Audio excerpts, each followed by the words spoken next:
क्या होगा अगर मैं तुमसे कहूं कि तुम एक ऐसी नाव में बैठे हो जो किसी शांत नदी पर तैर रही है? पानी का बहाव स्थिर है, हवा हल्की ठंडी है और तुम्हारे चारों ओर बस शांति है। लेकिन तभी तुम्हें एहसास होता है कि तुम्हारे हाथों में एक मोटी रस्सी है जिससे तुम किनारे पर बंधे हुए हो।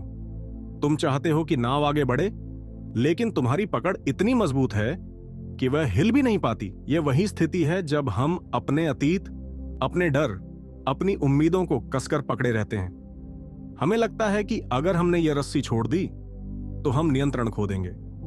लेकिन सच यह है कि जब हम इसे छोड़ते हैं तो हम बहाव का हिस्सा बन जाते हैं और यही असली आजादी होती है। हेलो फ्रेंड्स, बुक चिंतन पर आप सभी का स्वागत है। आज हम बात करने वाले हैं the art of letting go by Nick Trent book के बारे में। कई बार हम सोचते हैं कि अगर हमारे पास हर चीज का कंट्रोल होगा तो हमारी जिंदगी बिल्कुल परफेक्ट होगी, लेकिन सच्चाई इसके बिल्कुल उलट है। सोचो, अगर तुम बारिश को रोक नहीं सकते तो क्या तुम्हारे परेशान होने से बादल हट जाएंगे? अगर सड़क पर ट्रैफिक जाम है तो क्या तुम्हारा गुस्सा सिग्नल को हरा कर देगा? हमारी सबसे बड़ी परेशानी तब शुरू होती है जब हम उन चीजों को कंट्रोल करने की कोशिश करते हैं जो कभी भी हमारे हाथ में थी ही नहीं। और जब चीजें हमारे हिसाब से नहीं होती तो हम निराशा, तनाव और गुस्से में घिर जाते हैं। लेकिन क्या होगा अगर हम यह स्वीकार कर लें कि कुछ चीजें सिर्फ बहने के लिए बनी हैं, पकड़ने के लिए नहीं? कई बार लोग हमारी उम्मीदों पर खरे नहीं उतरते, हालात हमारी प्लानिंग के मुताबिक नहीं चलते और चीज वैसे नहीं होती जैसे हमने सोचा था। ऐसे में अगर हम हर बार परेशान होते रहेंगे और खुद को कोसते रहेंगे तो हमारी मेंटल हेल्थ पर बुरा असर पड़ेगा। इसके बजाय अगर हम यह स्वीकार कर ले कि कुछ चीजें हमारे हाथ में नहीं है और हमें बस उन्हें जाने देना है, तो हमारी जिंदगी कहीं ज्यादा आसान और खुशहाल हो सकती है। कभी सोचा है कि अगर तुम्हारे कंधों पर एक भारी बैग टंगा हो और तुम उसे सालों तक ढोते रहो तो क्या होगा? तुम्हारी पीठ दर्द करने लगेगी, तुम्हारे कदम धीमे हो जाएंगे और शायद एक दिन तुम गिर भी जाओगे। यही होता है जब हम अपने अतीत के दर्द, असफलताओं और कड़वाहट को अपने साथ लेकर चलते हैं। एक बचपन की चोट, एक टूटा हुआ रिश्ता, कोई ऐसा सपना जो कभी पूरा नहीं हुआ। हम इन चीजों को अपनी पहचान बना लेते हैं। लेकिन क्या वाकई यह जरूरी है? माफी और आगे बढ़ना केवल दूसरों के लिए नहीं होता, यह हमारे लिए भी होता है। जब तुम किसी को माफ करते हो तो इसका मतलब यह नहीं कि तुम उसे दोबारा अपनी जिंदगी में जगह दे रहे हो। इसका मतलब बस इतना है कि तुम उस बोझ को अब और ढोने के लिए तैयार नहीं हो। हमारा दिमाग लगातार विचारों से भरा रहता है, जिनमें से कई हमारी प्रगति में बाधा डालते हैं। ये नकारात्मक बिलीफ्स बचपन से लेकर हमारे सामाजिक अनुभवों से विकसित होते हैं और हमें सीमित कर देते हैं। लेकिन न्यूरोप्लास्टिसिटी के अनुसार हमारा मस्तिष्क लचीला होता है और सही तकनीकों का उपयोग करके इसे पुनः प्रशिक्षित किया जा सकता है।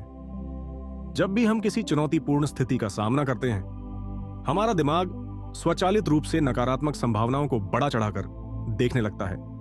उदाहरण के लिए, मैं कभी सफल नहीं हो सकता या लोग मुझे जज करेंगे जैसे विचार हमारी आत्म छवि को प्रभावित करते हैं। ये विचार हमें एंजाइटी, ओवरथिंकिंग और आत्मसंदेह की ओर ले जाते हैं, जिससे हमारे आत्मविश्वास में कमी आती है। निक कहते हैं, आप खुद से सवाल करो, तुम कौन हो? क्या तुम्हारी पहचान एक असफलता या सफलता से तय होती है? कई लोग खुद को एक परीक्षा में फेल होने, एक रिश्ते के टूटने या किसी नौकरी में रिजेक्ट होने से जोड़ लेते हैं। लेकिन क्या हम वाकई सिर्फ एक घटना भर हैं? कल्पना करो कि एक कलाकार एक कैनवास पर रंग भर रहा है। अगर उसे कोई रंग पसंद नहीं आया तो क्या वह पूरी पेंटिंग को फेंक देता है? नहीं, वह बस उसे फिर से पेंट करता है, कुछ नया बनाता है। हमारी जिंदगी भी ऐसी ही है। हम हर दिन एक नया स्ट्रोक जोड़ सकते हैं, एक नया रंग भर सकते हैं। हम कोई एक चीज नहीं है, हम हर दिन खुद को नए तरीके से बना सकते हैं। राइटर ने इस बुक में नकारात्मक विचारों को बदलने के कई व्यावहारिक तरीके बताए हैं, जैसे कि अपने विचारों को ऑब्जर्व करो। जब कोई नकारात्मक विचार आए, उसे तुरंत समझो, इग्नोर ना करो और लिखो। यह पहचानने की कोशिश करो कि यह विचार कहां से आया। क्या यह बचपन का प्रभाव है समाज का दबाव है, या कोई पिछला अनुभव? अपने बिलीफ्स को चैलेंज करो।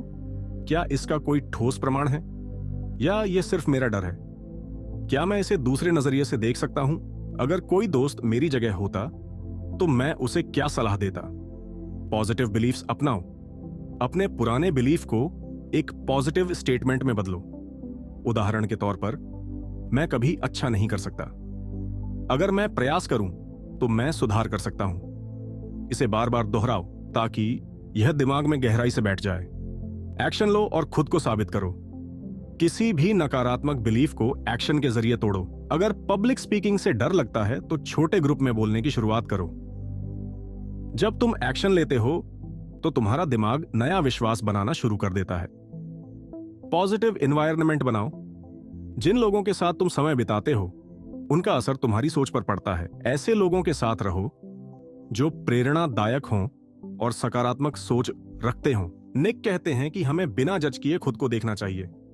हमारा दिमाग लगातार चीजों को लेबल करता है। यह अच्छा है, यह बुरा है, यह ठीक नहीं हुआ, मुझे यह नहीं मिल पाया। लेकिन अगर हम इसे बस एक ऑब्जर्वर की तरह देखें, बिना जज किए, सोचो, तुम समुद्र किनारे बैठे हो और लहरें आ जा रही हैं। कुछ लहरें शांत हैं, कुछ तेज हैं, कुछ में झाग है, कुछ में नहीं। लेकिन क्या तुम हर लहर को पकड़ने की कोशिश कर रहे हो? नहीं ना? इसी तरह अगर कोई विचार आता है, मुझे कुछ हासिल नहीं हुआ, लोग मेरी कदर नहीं करते, तो उसे पकड़ने और उस पर घंटों सोचने के बजाय उसे बस बहने दो। देखो, लेकिन उसमें उलझो मत। अब आप सोच रहे होने कि हम कैसे करें लेटिंग गो की प्रैक्टिस। जब तुम्हारे दिमाग में बहुत सारे विचार चल रहे हों तो बस अपनी सांसों पर ध्यान दो। उन्हें कंट्रोल करने की कोशिश मत करो, बस महसूस करो। अपनी भावनाओं को लिखो। जब तुम लिखते हो तो तुम्हें एहसास होता है कि वे बस विचार हैं, सच्चाई नहीं। बाहर जाओ और प्रकृति को देखो। बादलों को आकाश में उड़ाते हुए देखो, पत्तों को गिरते हुए देखो। यह तुम्हें सिखाएगा कि कुछ भी स्थायी नहीं है। रोज 10 से 15 मिनट बैठो और अपने विचारों को बस आते जाते देखो। यह तुम्हारे मन को शांत करेगा। हमारा दिमाग हर वक्त हजारों विचारों से भरा रहता है। जब इन विचारों को सही तरीके से प्रोसेस नहीं किया जाता तो यह मानसिक बोझ और एंजाइटी का कारण बन सकता है। इस स्थिति से बाहर आने का सबसे सरल और प्रभावी तरीका है ब्रेन डंपिंग। अब तुम सोच रहे होंगे कि ब्रेन डंपिंग कैसे काम करता है। यह तकनीक हमारे दिमाग में चल रही सभी चीजों को लिखकर बाहर निकालने पर आधारित है। जब हम अपने विचारों को कागज पर लिखते हैं तो हमारा दिमाग हल्का महसूस करता है और हमें स्पष्टता मिलती है। यह मानसिक सफाई की तरह काम करता है, जिससे अनावश्यक विचार निकल जाते हैं और हम बेहतर निर्णय ले सकते हैं। ब्रेन डंपिंग तकनीक से हमें बहुत लाभ मिलता है।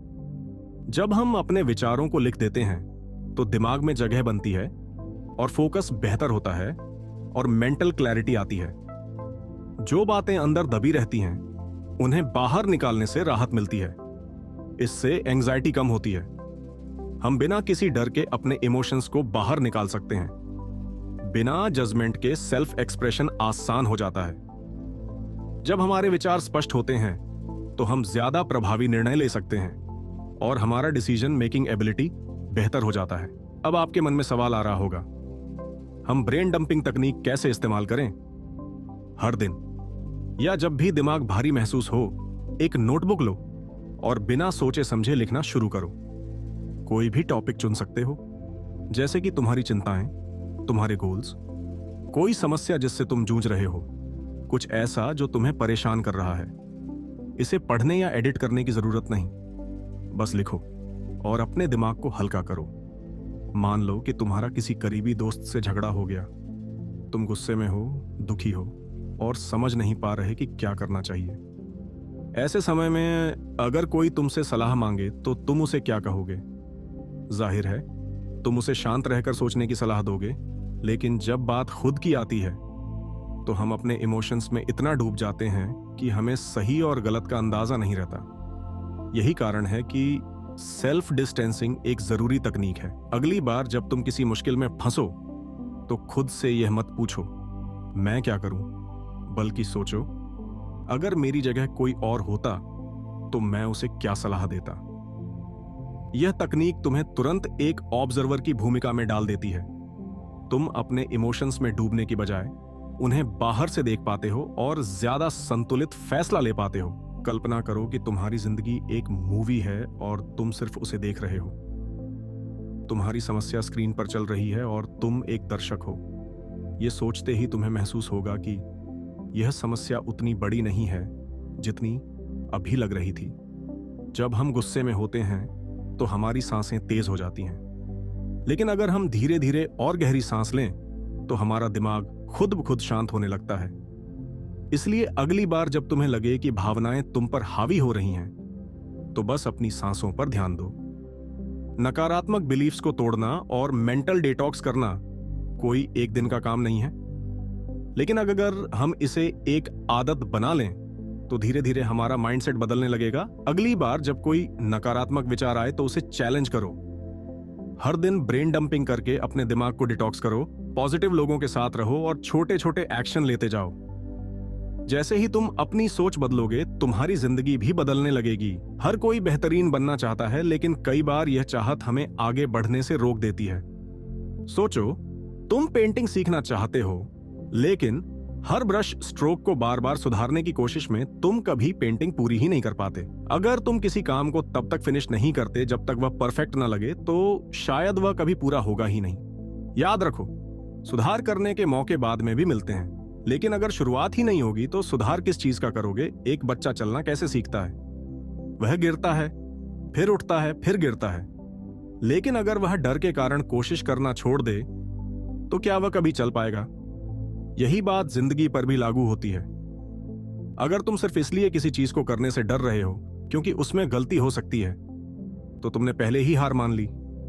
परफेक्शनिज्म कहता है या तो परफेक्ट बनो या मत करो।